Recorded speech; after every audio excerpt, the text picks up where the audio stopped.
Om Jnanatimidandhasya Jnananjana Shalakaya Chakshuru Militam Yena Tasmai Shri Gurave Namaha. Is the company you work for called Utopia? Where'd you get that t-shirt from? You're the culprit. Utopia perfectly possible.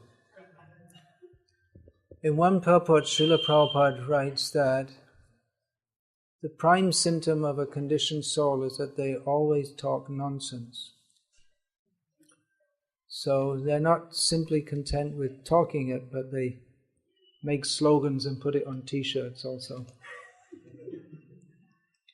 So congratulations, you're propagating nonsense. A passive propagator of nonsense. Utopia, who knows the etymological derivation of this term? Actually, I don't know the etymological, but the source of it. Where did this term come? What does it mean, first of all? Utopia. An ideal state. Okay. Where did this word come from? No idea. There was a book written by, I think it was H.G. Wells, for all it's worth, called Utopia, in which it described heaven on earth. Shangri-La, that's another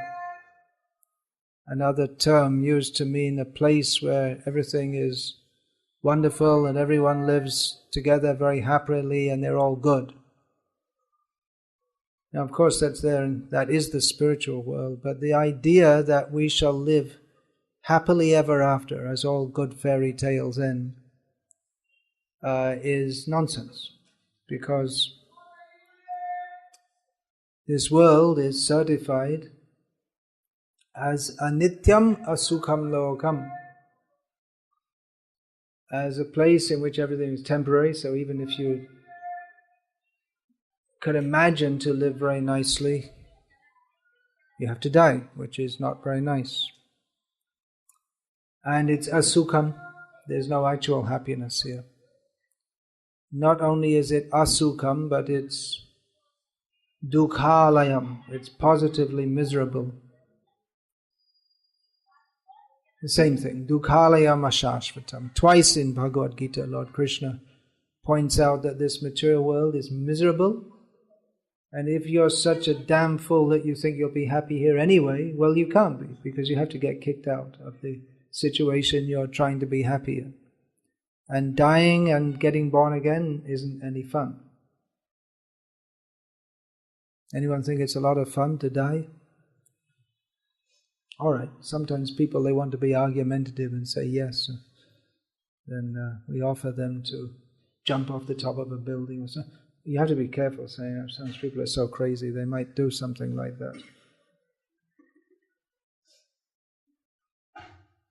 What's that? Tick, tick, tick, what's that? Yeah. Is it? Everything has some kind. This is the kind of thing we used to see when we were kids. Futuristic TV programs showing futuristic things where everything's always beeping and blurping and flashing, and now we've got it and it's miserable, isn't it? It's another utopia. Science will make everything wonderful. Technological progress. Yeah, when I was a kid at school, we used to hear, stick it in there, how in the future the machines will do everything and people won't have to work. Ha ha ha. There's more machines and you have to work harder than ever.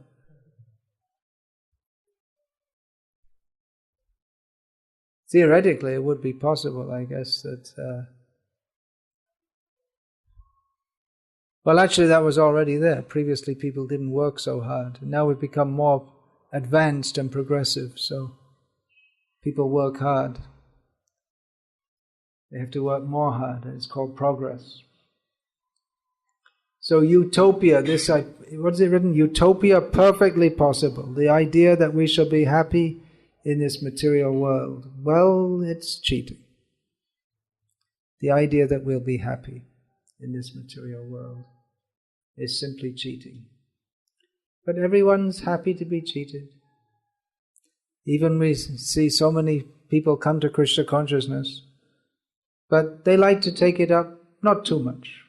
That our main business in life is to work like an ass and work for some demon meat eater somewhere. We don't even know who he is or where he is, or some multinational corporation. I got a job in a multinational corporation. I'm a success.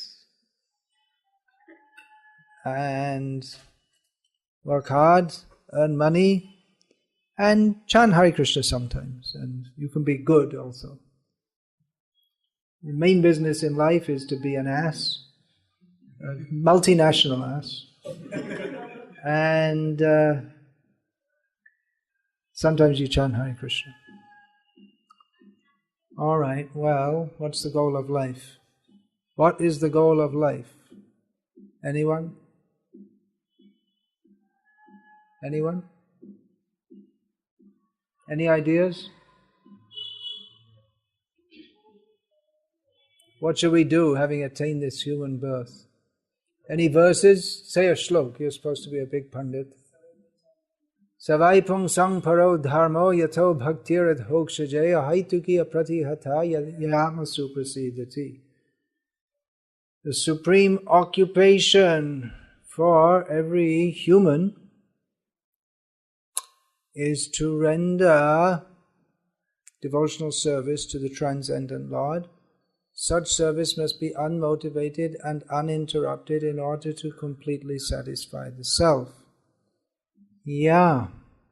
Well, to be uninterrupted, you have to stop working for the multinational corporation, I guess. Because that's a big interruption, isn't it? That's a very good idea. You don't have to. You're not bound to spend all your life doing something that you don't want to do.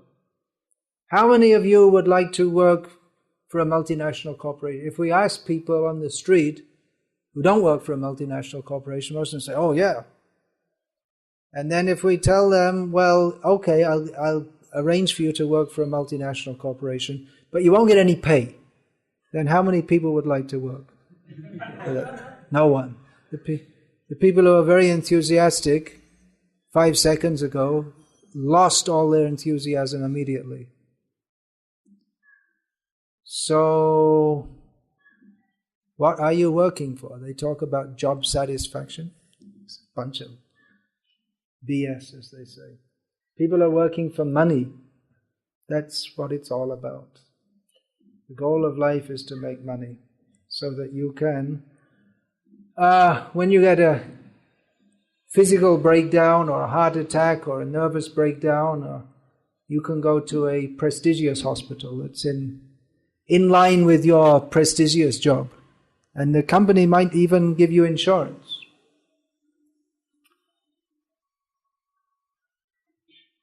So when I see young men like yourself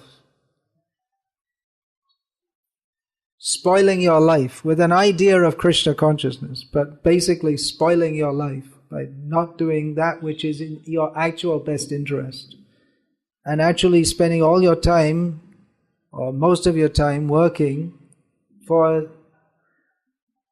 utopia, for pursuing a dream which can never be fulfilled, then I'm reminded of Narada Muni and the Haryashvas and Shavalashvas. Who's read Bhagavatam up to the 6th canto?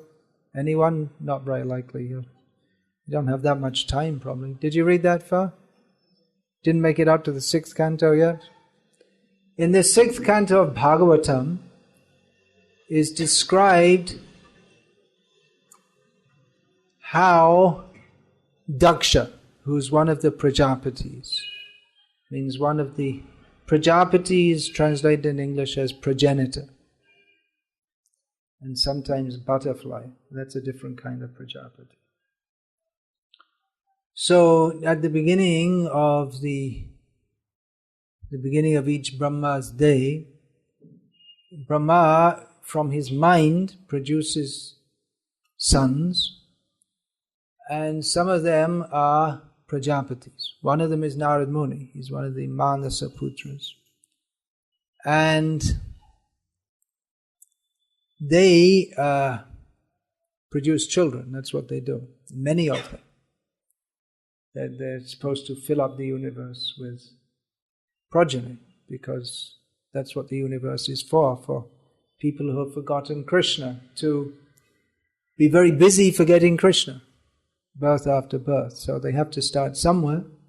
So they start off getting born, and at the beginning of a day of Brahma, and Daksha is one of the chief Prajapatis. That means he is a pious person in his previous existence. He's a pious person who's given the job of filling the universe by sexual intercourse. That's how most children are born. A few at the beginning are born from Brahma's mind, and Brahma himself is born from the lotus which grows from the navel of Garbhodaksha Vishnu. But most children are born by sexual intercourse, and Daksha, his name means expert, and he's very expert at sexual intercourse and producing children. So he had 10,000 sons by one of his wives, whose name I forget just now. He had many wives, and they were called the Haryashvas. And he sent them to Narayana Saras, which is, or was, I don't know if there's any such lake now, but there was a lake at the confluence of the Sindhu river and the Sindhu, the ocean. That's that ocean is called Ratnaka, that western ocean. So he sent them there to do tapasya, so that they could become purified and capable of themselves producing more children. Because Daksha was a pious person. He wanted that his sons bring forth good children, not just any children, but good children, means pious people. So they went there and they were performing tapasya, and by touching the waters of the lake and regularly bathing in the holy waters, their consciousness became very pious. They were already pious at birth. Narada Muni happened to wander that way and saw all these young men engaged in tapasya for the sake of generating population. So he spoke to them in such a way that they could understand that you're already doing all this hard work, and by such tapasya, if you just change your goal, instead of having the goal to be married and produce many children, you can go back to Godhead. You can worship Krishna and go to Krishna. So they did. And Daksha was not pleased, because I was given a job to do and you diverted that. Now, if he had been a devotee of Krishna, he would have been pleased. But he wasn't. So he wasn't pleased. He was a pious person, a religious person, but he wasn't at least a pure devotee of Krishna. So anyway, he produced another set of sons, the Shavalashvas they were called, this set, 1,000 of them. And he also sent them to Narayana Saras for purification. And Narad Muni went there and said, you should follow your elder brothers. I said, okay. And they also went back to Godhead. And this time Daksha became upset. Actually, he was feeling very disturbed in mind. And Narada Muni thought, oh, now he's disturbed, maybe it's a good time to preach to him too. But Daksha didn't take it that way. And when Narad Muni came to him, Daksha was very upset at Narada. And he said, what are you doing? You're spoiling all these boys. You see that you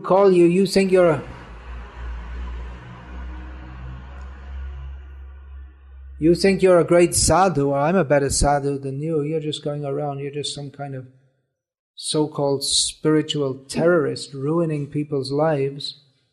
And I'm very religious. I want to fill up the population, fill up the universe with pious people.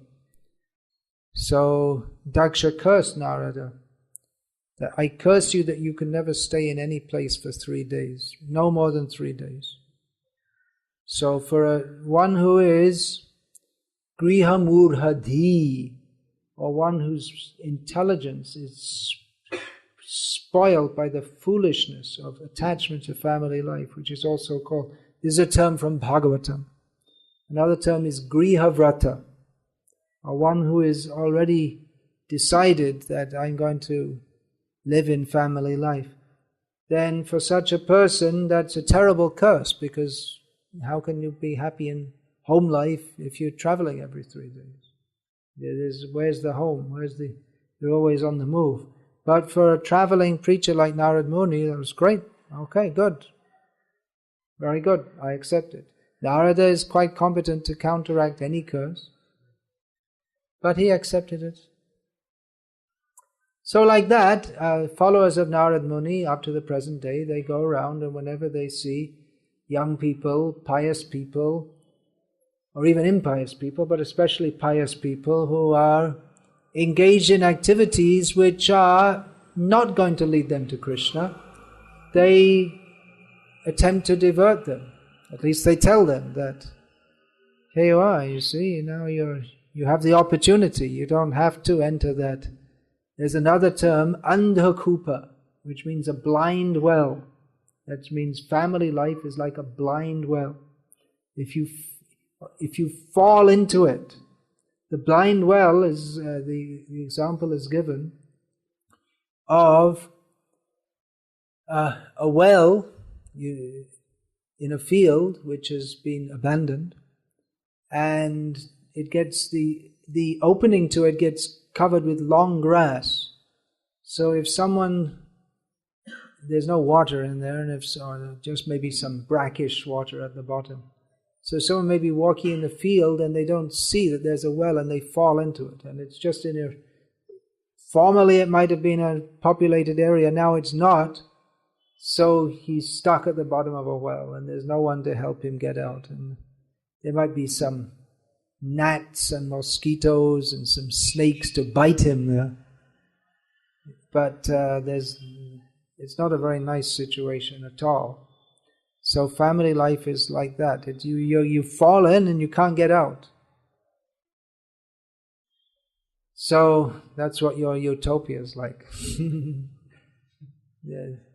Utopia has come to mean a situation which is an ideal situation that is dreamed about but is not possible to attain. Simply imagination. So even the materialists understand that the so-called ideal is not possible. It just won't happen. Whether democracy, communism, socialism, Congress, BJP, whatever, it's going to be a mess. Whatever. So, yeah, the followers of Narad Muni, they see that, well, if you did enter that way already, you're already married, okay, take it up, do it responsibly, and whatever little time you have, chant Hare Krishna. But if you don't have to enter that way, then why not spread Krishna, take up Krishna consciousness seriously? As Srila Prabhupada, the first time he was in 1922, that time he was 26 years old. And he first met Bhaktisiddhanta Saraswati. He didn't want to meet him because he thought, well, what's the use of all these sadhus? They're all useless people, they're just a bunch of beggars. But his friend, Narendranath Malik, dragged him. You have to see this sadhu, he's good. No, I'm going to say not a sadhu. I've seen so many sadhus. But anyway, he went,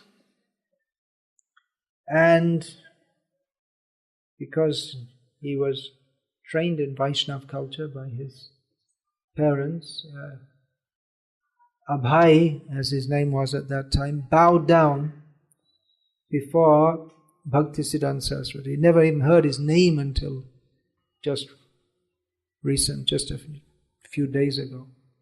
And before he could even get up, before Bhaktisiddhanta Saraswati asked, who is this? He's seen these two men, he said, you are both educated young men. Why don't you dedicate your lives for spreading Krishna consciousness all over the world?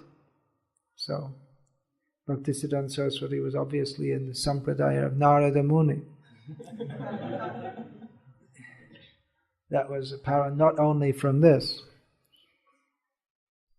But the point is, if you are young and you haven't got that big attachment of family life, then why not take up Krishna consciousness very seriously?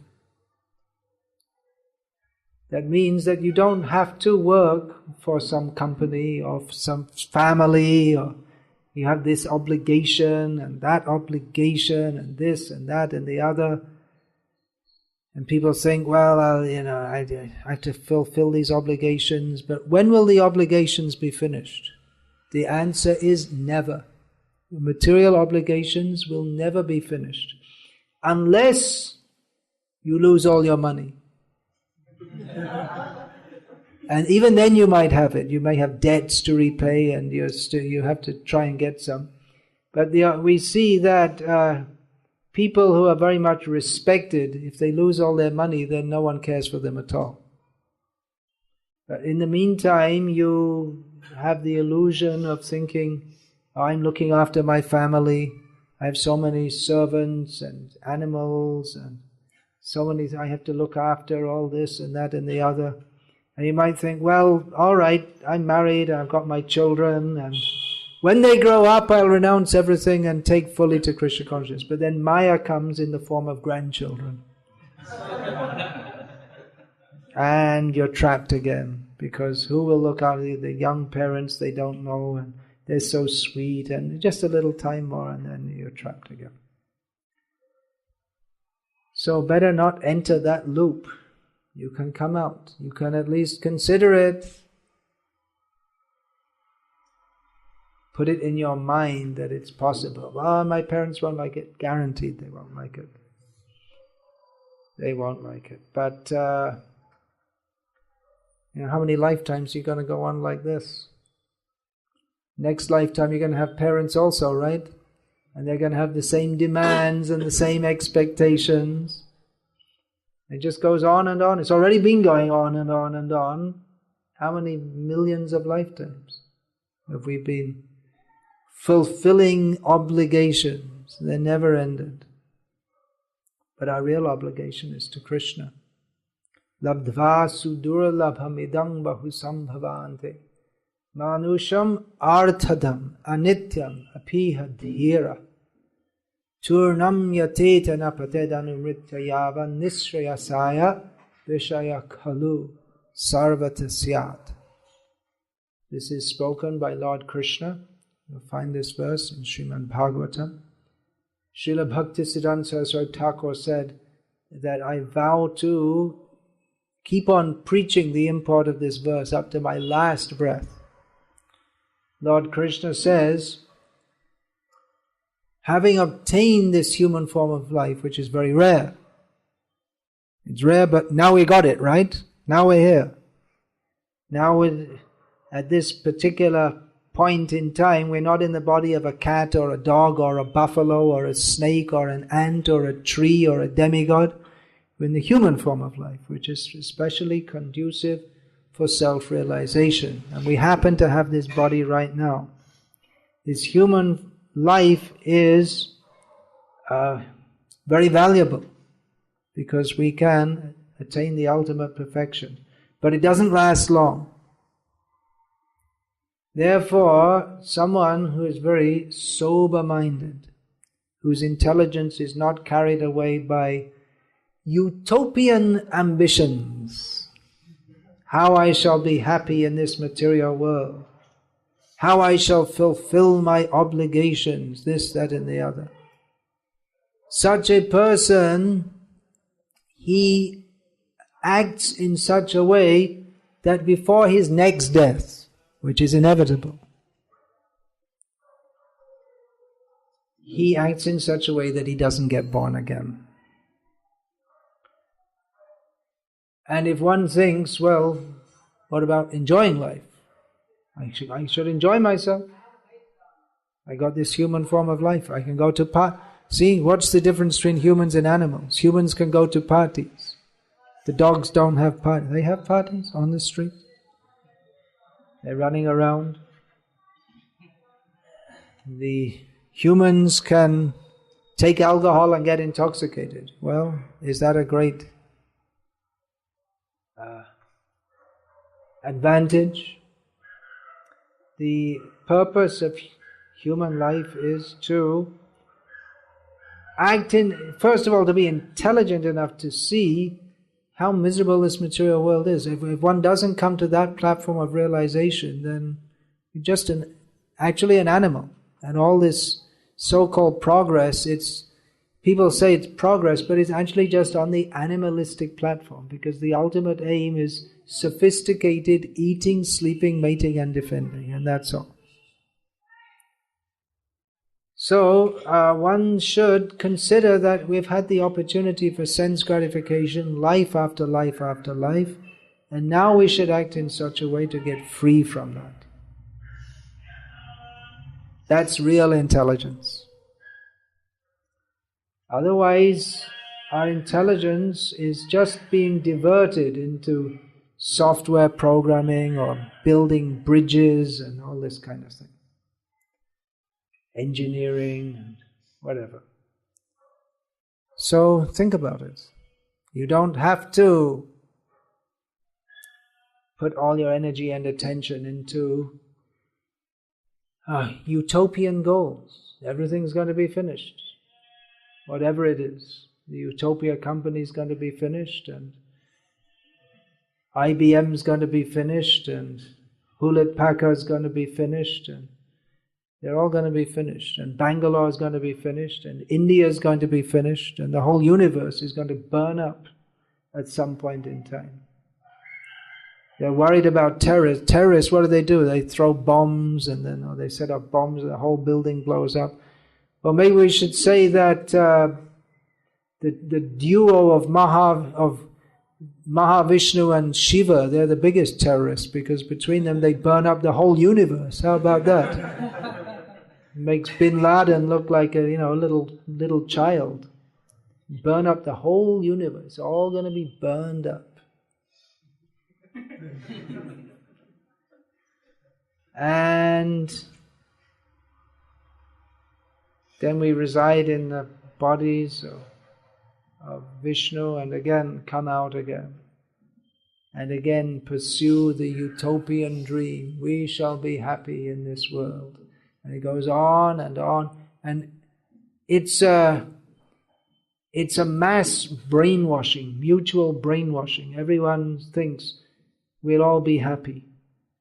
And everyone around us thinks we'll all be happy. And this is the way to get happy. Work hard, earn money, and everyone says you have to be a success, wear fancy clothes, you can buy a branded t-shirt, or some Peter England or something for how much does it cost? 1,000 rupees or something for a shirt. You can buy one, you can't tell the difference for 50 rupees, but because it has that little stamp on it, which is some, what's that called? Branded company, or there's some name for it. Yeah, there's I can't remember, there's some word they use in the West. Designer or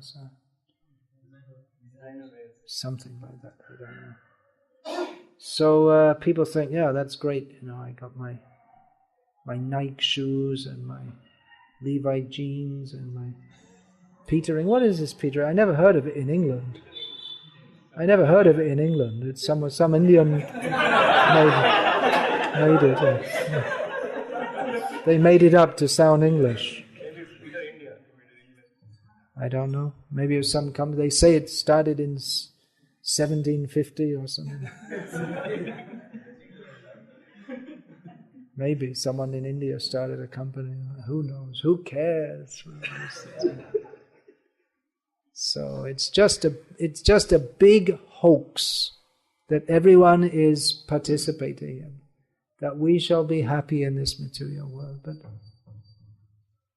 it just doesn't happen. It never happened, and it never will happen, because the very nature of this world, certified by Lord Krishna, is dukhalayam ashashvatam. It's a miserable place. And even if we think, I'm happy, I will be happy, but whatever situation we work hard for to make happiness, it will all be finished. So, better find out the real place of happiness, which is beyond this material world, which is the world of Krishna. But to go there, one has to be serious about going there. That means we have to be serious about sadhana, spiritual practices. If our main sadhana is working for some company, then sadhana, of course we generally think of sadhana as some spiritual practice, but sadhana, it means practice. So practically everyone is doing some sadhana. Either working in your company is the sadhana for becoming attached to and remaining in this material world. Because whatever we do, it creates some impression in our mind. And whatever we do, we tend to become attached to that. So that's also one kind of sadhana by which we become entangled in this material world. Now, bhakti is very strong. So, even if we're not engaged full time in Krishna consciousness, we can also become Krishna conscious, but it's a lot more difficult when there's, that example is they're rowing up against upstream. That we're trying to go one way, but the current is going the other way. So it becomes a lot more difficult to remember Krishna in situations which are positively arranged not to remember Krishna. The whole atmosphere is quite different. And even if you say that in the work situation, I want to remember Krishna, it won't be appreciated at all. They don't want you to do that. It's considered a great disturbance. And it's a crime. We're paying you here and we're praying you to work for us, not to think of Krishna. So it's like a Prahlad Hiranyakashipu situation. Of course, Prahlad was very strong-minded and he remembered Krishna despite all difficulties. But for most people, it's not so easy. I mean, frankly speaking, even when we are full-time practicing Krishna consciousness, due to the waves of thoughts which have come from many, many lifetimes, even then to remember Krishna is not so easy. What do you think, Madhu Gauranga? You've seen both sides. You've been full-time also. Yeah. So were you always thinking of Krishna when you were full-time in devotional service? Not always, yeah. But it certainly is a lot easier when your whole life is focused on that and when your whole service is focused on that. And just like Srila Prabhupada said to Abhay Charan Dey, who later became His Divine Grace A.C. Bhaktivedanta Swami Prabhupada, why don't you preach Krishna consciousness all over the world? Apart from ourselves, that that we can take up Krishna consciousness for our own benefit. There's a whole world which is going to hell for lack of knowledge of Krishna. People are suffering. And look at Bangalore, everyone looks so miserable. It's very like the West. What do you think? When you go in the West, I remember years ago I was in Perth in Australia, and I was going somewhere about 5 o'clock in the evening, the time everyone comes out of their office, and I remember going past a bus stop and just all these people standing at the bus stop, and they all look totally devastated. I mean, just no expression. I mean, they weren't like making deliberately expressions of pain or any such thing, but there was just a whole aura about them of just being like drained. You know that feeling, being drained? You know that, right? So I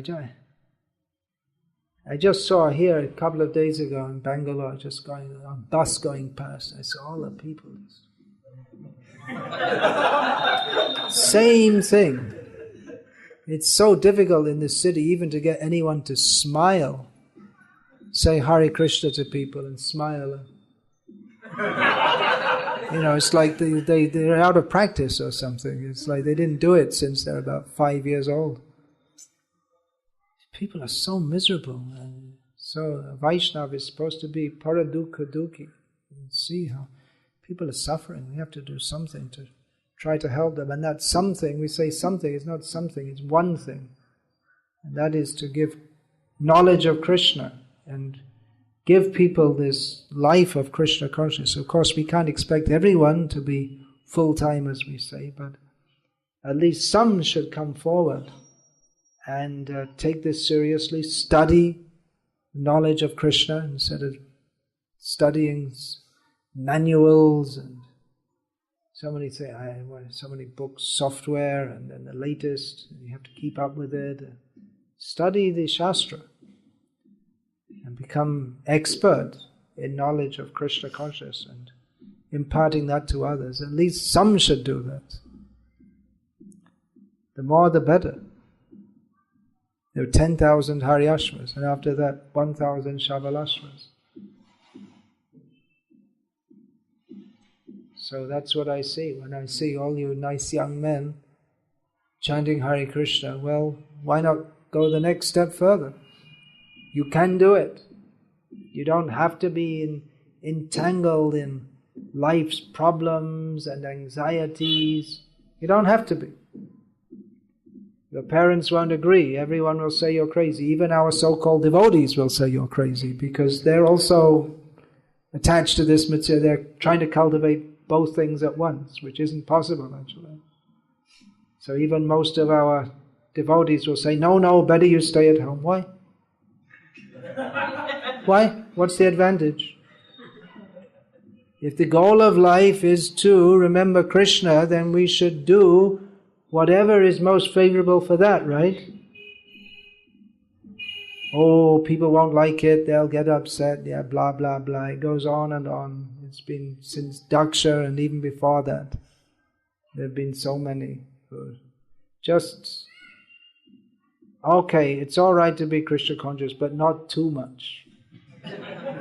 That's not what Krishna consciousness is. Krishna consciousness is Ananya Cheta Satatam Ananyas Chintayanto Mam Satatam Kirtayanto Mam. We see these terms again and again. Only thinking of Krishna without any diversion. Always chanting Krishna's glories. This is the actual standard of Krishna consciousness. The standard is not to work hard and squeeze in a little Krishna consciousness here and there, wherever you can. And then go for a yatra once or twice a year, and then come back and then get on with the real business of life, which is working hard for some demon somewhere you don't even know, to make more money for him.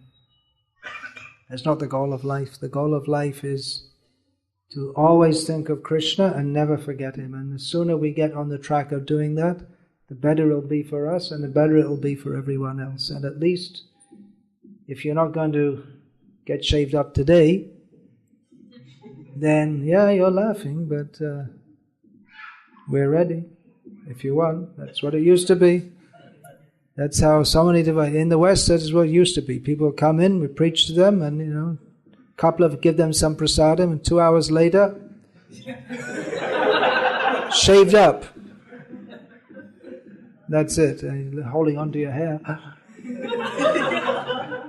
Mr. Utopia is holding on to his hair. Sign of material attachment. So, if you're not going to shave up today, then at least take up what you're doing seriously. Tivrena bhakti yogena yajeta purusham para. Bhakti, it's not a half-hearted hobby.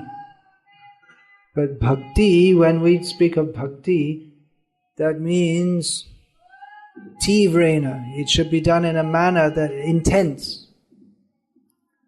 So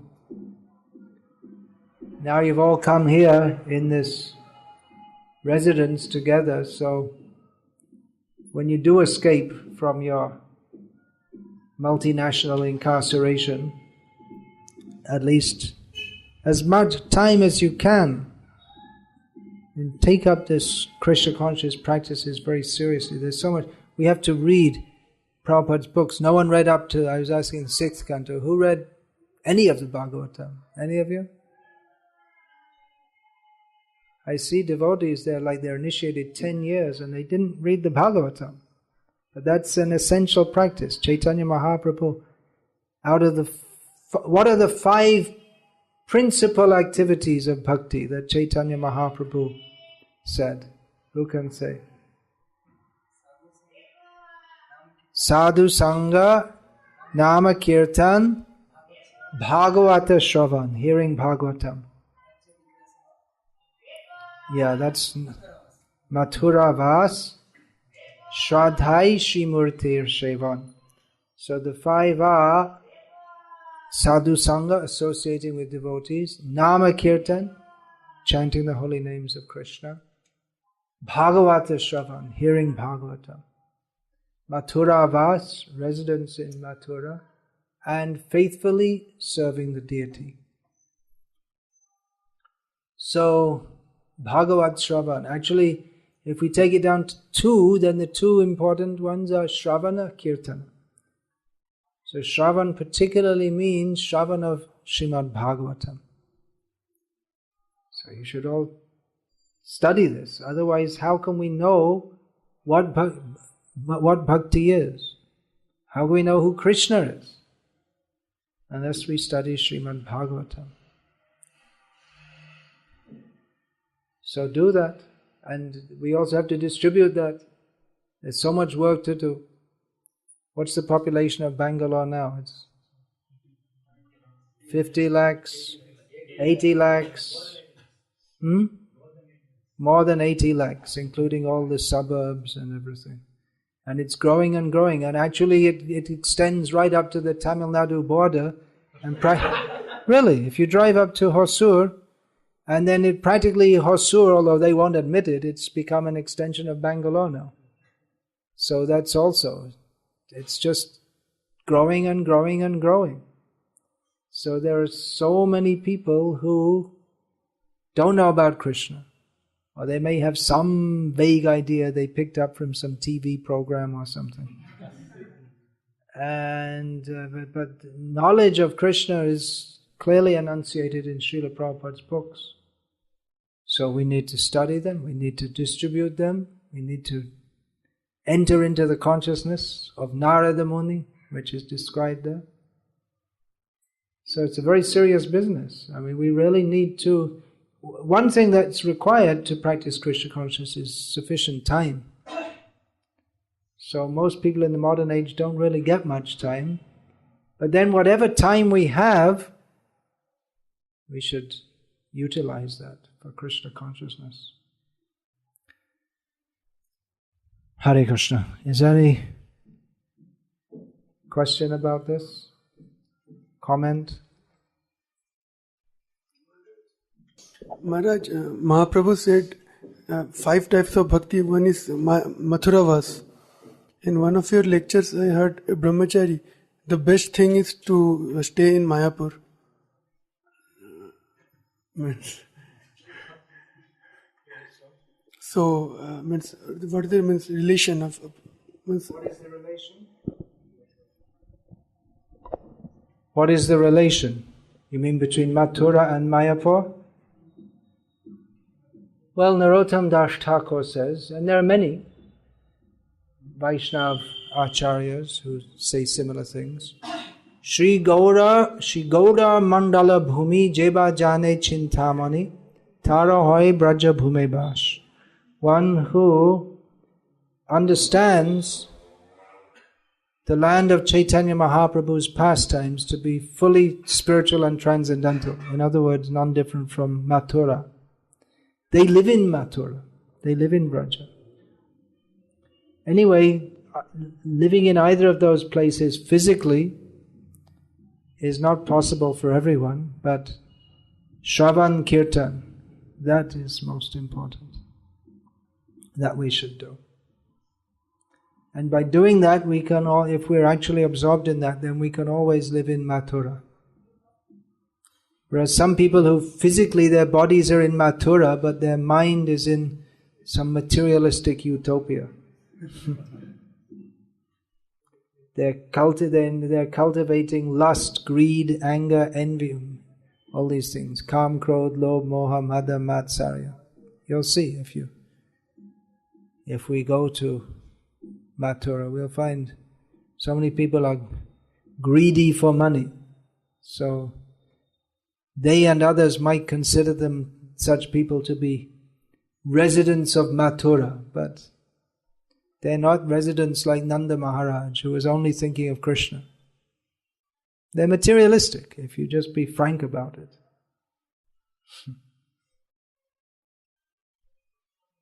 Yeah, anything else?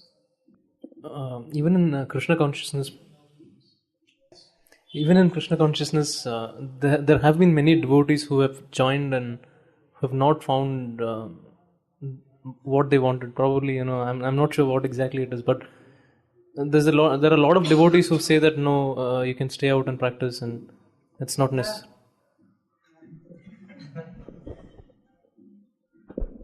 That's what I was saying. You confirmed it. Then many will say, you can stay outside and practice. You can do. But you can't think that it'll be the same. Many devotees joined and didn't find what they wanted. Well, what did they want? If they wanted to fully dedicate their lives to Krishna, they could do. If they don't, then they'll find that joining is not what they want. So what do you want? First understand, what do we want? Rupa Goswami warns us, don't go to Keshi Ghat, because Krishna is there. And if you see Krishna, then all your attachment to home, family, friends, that will be spoiled. So he warns us. If we are actually looking for Krishna, then our material attachments, they'll become just like Narottam Das says, that Ar kobe nitai chande karuna hoibe samsara bashana mor kobe tuchha hobe. If we actually get the mercy of Nityananda Prabhu, then our material desires will become insignificant.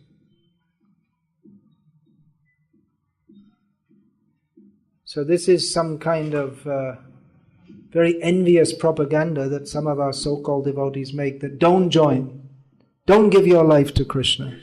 You might not be successful. Better just work and be normal, so-called normal. And it's just enviousness. If young people want to give their life to Krishna and serve Krishna, why discourage them? Because you're spoiled, then everyone else should be like that. So they think they're acting in the best interest. It's just like Daksha. He didn't actually want the best interest of his children. He thought he was the well-wisher of his children, but he wasn't. Because he didn't recognize what the actual best interest is. Well, even if you do join full time and you don't go all the way, well, that's also stated by Narada Muni. Tyaktva swadharmam charanambujam hare bhajanna pakvota patitato yadi. What's the next line? Tatrava vadrama bhuda musha kim ko varta abtang bhajato swadharmataha. Thank you. Srila Prabhupada quotes this twice in his Bhagavad Gita as it is purports. That even if one gives up one's so-called material duty to fully engage in Krishna consciousness, but does not complete the whole course in this life, he didn't lose anything. Because whatever we do in Krishna consciousness is for our eternal benefit. But on the other hand, if you execute all your material duties perfectly, you don't gain anything. It's not in and of itself an achievement to be a good husband, a good wife, a responsible member of this material world. It's not in and of itself an achievement. It's only an achievement in the eyes of people who consider such things important. But it doesn't serve our best interest or that of anyone else. It's just Maya, that's all. Now, it's true, not everyone's ready for that, but some people are. So why not be one of these special ones? Why consign yourself to the 2nd, 3rd, 4th or 10th class method of practicing? There are so many people who have taken up Krishna consciousness full time and are going on year after year. Why not see that? And of course, you can also be Krishna conscious at home, but less likely. It's less likely to attain full Krishna consciousness if your consciousness, I was saying, most of the time it's on other things. Home, wife, children, job, family, all these things. So you do have a better chance, and you have a better after all, that Krishna consciousness is done by serving the acharyas. You can better serve them by not serving some multinational corporation or whatever it is. If we're serious to serve them, then why not do it in the fullest way, full time? If we want to get their mercy fully, why not help others? That we can do also, even on a part-time basis. But just like these brahmacharis who came with me, they're engaged in full-time distribution of Srila Prabhupada's books, 6 or 7 days a week. They go out twice or full-time means they go out for several hours each day. So you can also do that part-time, but you don't have the same amount of time to do it in, do you? So they're doing that on a full-time basis. So they're able to benefit others in a better way. That's all. It's simple arithmetic. If you have 10 hours spare a week for book distribution, I think most of our congregational devotees don't have that much. But then if you can put in 50 or 60 hours a week, that's a lot better, isn't it? You can do more. So think of benefiting others also. Anyway, think about it. Please think about it, that you don't have to follow this propaganda that you just stay outside and work. You can also take up the full-time life. You can do it. Think about it. Think about it. Yeah, you want to say something? Maharaj, when we heard lecture or when we are in the association of devotee, and we very Christian. yes we Go to work, we don't. Is that what you want to say? you got me exactly, Maharaj. I heard this question so many times, you only had to say about 5 words and I could say the rest of the question for you. When we're in the association of devotees, we feel Krishna conscious, but then when we go to work, then we don't. So what should we do? Don't go to work. That's what I was... That's what I was saying. That was the whole lecture. That was it. You don't have to spend your whole life doing something you don't want to do, which is not beneficial for you. You can be a full-time devotee. That's it. It's not a joke, it's a fact.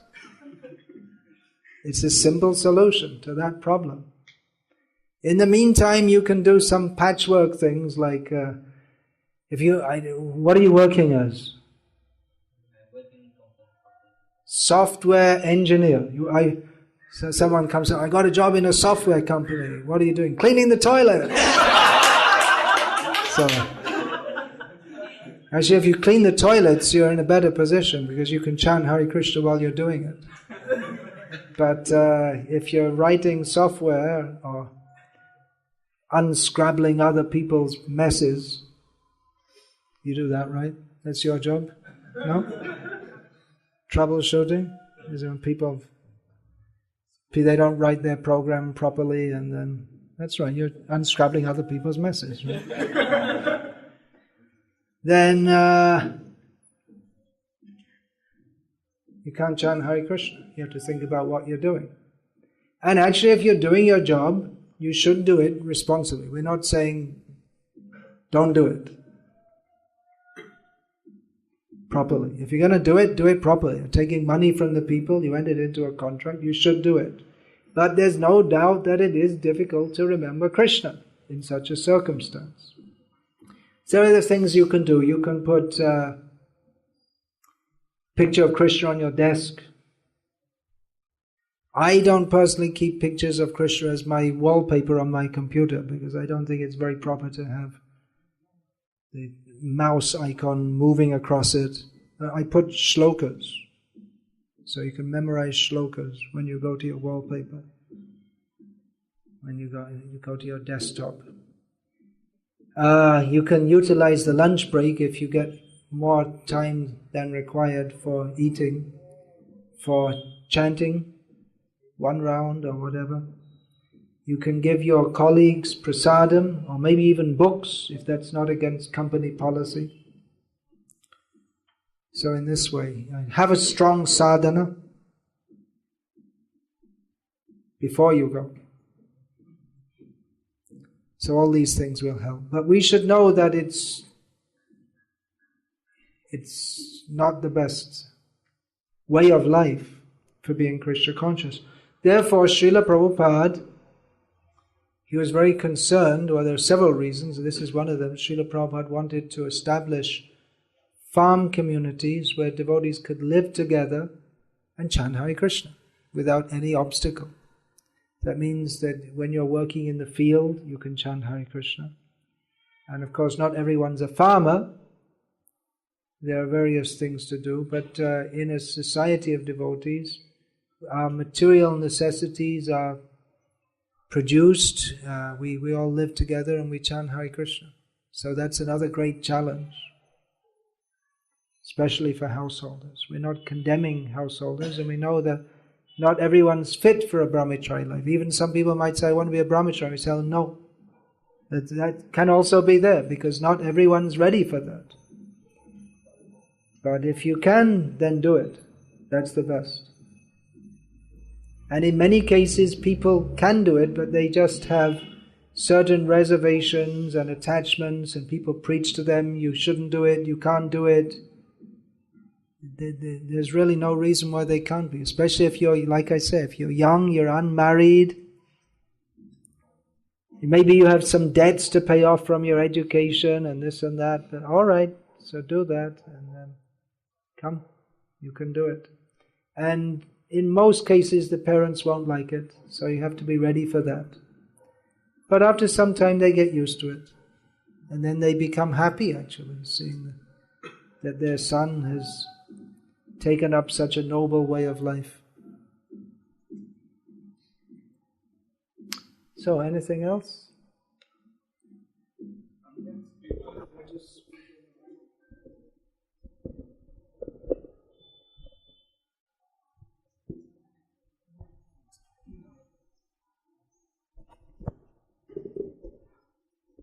Sometimes I get a thought that I am running away from my obligations or running away from my duties, or this is not a good way of thought.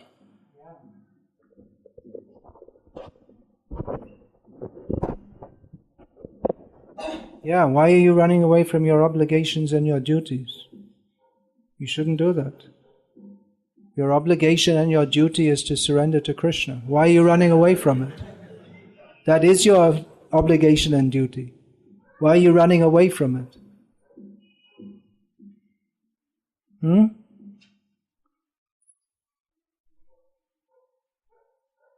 That's the fault of thinking that this material world is my actual place. That's utopia, utopian mad vision.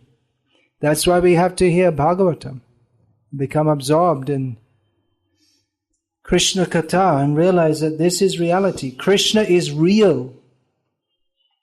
Our relationship with Him is real. Our obligation to Him is real. Our duty to Him is real.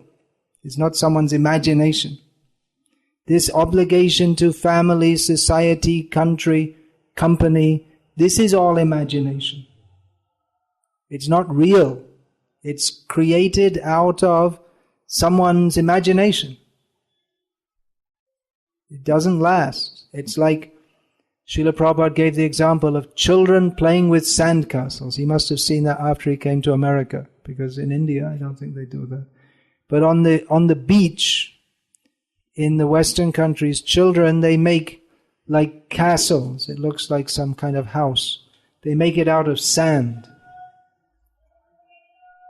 And then the tide comes in, and one wave just washes it all away. They may spend 1 hour. Even I remember as a kid, they have little buckets like this size they make so you can make. You seen that? Where did you see that? Is it? Yeah. So you can make like turrets for the castles. So you may make so much trouble to build up a sand castle that once just one wave comes in, it's all finished. So like that, we're building various corporations and families and dynasties, but then time washes it all away. So we don't have any real duty to family, friends, society, country, company, cat, dog, any of these things. Our real duty is to Krishna. It's good that some people did that. They came out. Otherwise, it's just like Sri Ramanujacharya. If you thought, well, I'm a young man, I'm married, I got my wife, and then he left her. He came out. And the world's a much better place, isn't it? You probably don't know. Who's heard of Ramanujacharya? Not everyone, maybe. Is it? You've all heard of him? Now you don't want to say no. So many people in Tamil Nadu nowadays, they never heard of him. Really? Never heard of him. Such is the educational system. He was a young man, he was married. He left his wife and took sannyas. Raghavendra Swami left his wife. You've all heard of him. In Karnataka, they must have heard of Raghavendra Swami. Left his wife. What did she do when he left her? Anyone know? She committed suicide. So, he was wrong? Well, what benefit he did to the world by practicing and preaching Krishna consciousness. She made a wrong decision. Well, that's her bad luck. But if one can do so much good to the world, what's the time? It's 10 o'clock now. Then we should do it.